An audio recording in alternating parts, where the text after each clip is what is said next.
Now with even more pieces to lose. Hello, my baby! Hello, my honey! Hello, my ragtime gal! Suddenly you kissed my wire! Baby, my heart's on fire! For your enjoyment, we review not one, not two, but 3 minifigures from the Cybertron Siege line, which is a throwback to the old Generation 1 Target Master figures, which had weapons that turned into smaller robots. However, since some of the new minifigures turn into melee weapons, they can't get away with using the old Target Master moniker, and so we get the more generic and milquetoast title of BattleMasters, which covers both ranged and melee weapons. We will be reviewing Blowpipe, Lionizer, and Firedrive. The boxes show off the figures in their plastic sheaths, along with character art on the front panels. On the back we can see the figures in robot and weapon modes, and how they interact with the larger figures which can hold them. This line does not seem to waste any time with bios for the smaller figures, and instead bores us with a lot of legal mumbo-jumbo. Those who want to read it can pause the video here. Those of us who don't give a bleep about lawyers can now proceed while we review these figures properly. Out of box, each BattleMaster figure comes with an instruction booklet. They also come with tiny fire blast accessories which plug into the weapon modes.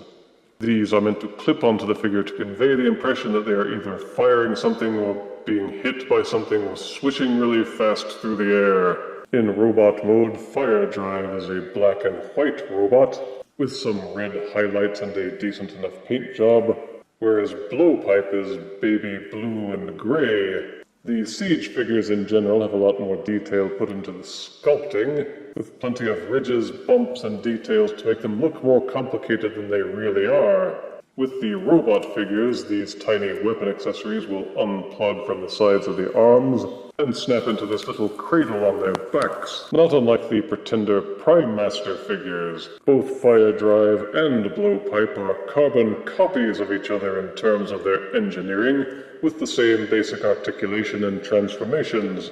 With Firedrive's weapon plugged onto his back, you may plug the Fire Blast accessories into the gun barrels and have him take off like a junior Birdman with his rocket pants. Blowpipe's Fire Blast accessory has a little more flash and panache to it, making it look like it's firing. Not only that, the Burst accessory is detachable from the rest of the Blast accessory, meaning you can separate out this little star and plug it into his chest to make it look like he has been hit by something. With the robots, the main differences lie in the colors and the sculpting, but the articulation is the same, with ball-socketed shoulders that will rotate and splay in and out.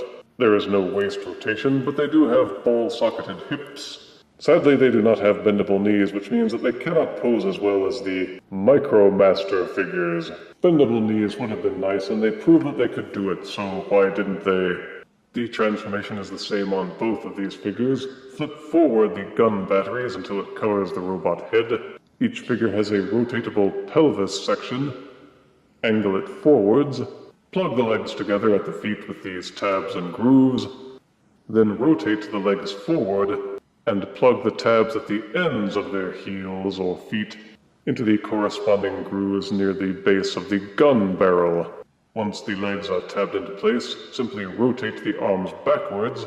At the base of each arm is a small tab that will plug into a small slot on the outside of the robot's hips.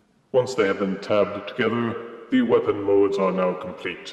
Tab the Fire Blast accessories into these tiny pegs at the ends of each gun barrel to make them look like they're blasting away. They should peg together rather solidly if it is done correctly.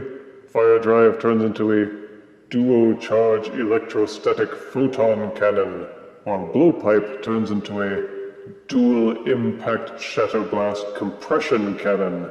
It seems they took all the effort that they normally expend on bios into coming up with ridiculously long names for the BattleMaster weapons. Beyond that, they don't do much. They mainly serve as fancy weapons for the other figures. But if you do have a figure that didn't come with any proper weapons, like Power of the Prime's Hunger, you can use the BattleMasters to arm them up. Pew pew, bang bang. As for Lionizer, he is molded differently than the other two. His default mode is a mechanical lion, I think, based on his name, with a big sword thingy strapped onto his back. You can rotate it backwards and pretend it's a tail, I guess, but that's part of the transformation and kind of spoils the surprise. It's got these holes on the side, which look like they were meant to peg into something, but don't really peg into anything. It looks decent enough in black and gray with a fearsome lion face and plenty of detailing. For articulation, each one of the limbs is ball-socketed, so it will rotate 360 degrees and tilt slightly inwards and outwards. But these joints are merely cosmetic and don't work. To transform Lionizer, rotate the blade until it is pointing out and backwards. It will click into place. Unclick the head and rotate it until the weapon handle is pointing outwards and the head is hidden. Take the forelegs and rotate them around. Take the rear legs and rotate them forward. Rotate them so that this tab at the end of the foreleg and this notch at the end of the hind leg line up and tab together. This doesn't really transform them into a weapon handle, but it does get out of the way so that they don't stick out and ruin the illusion too much. And this is Lionizer in his weapon mode, which is called the RS Fire Steel Saber. Maybe RS stands for really stupid. As long as you can ignore the wadded up lion parts in the middle, the handle and the blade look decent enough. Any figure can wield the RSFS, so you can increase their dangerous imaginary potential. Lionizer's Fire Blast accessory will plug onto the back of the blade and make it look like it's swishing really fast through the air while sparkling with deadly energy. For size comparison, here are the War for Cybertron BattleMasters next to Power of the Prime's Octo Punch. Here are the Siege BattleMasters next to Power of the Prime's King Starscream Combiner. And here are the War for Cybertron Siege Battlemasters next to the moon. The War for Cybertron Siege Battlemasters show some promise, as long as they don't all wind up being copies of each other with different colors, and knowing Hasbro, that's bound to happen eventually. Those who are looking for highly articulated figures with powerful display potential will likely be disappointed. These figures were meant to complement and enhance the larger, more complicated figures like the Deluxes and the Voyagers, and they do that fairly well. Positives are good detailing, versatility, and they're fun to play around with. Negatives are a lack of full articulation, and the transformations are by necessity simplified.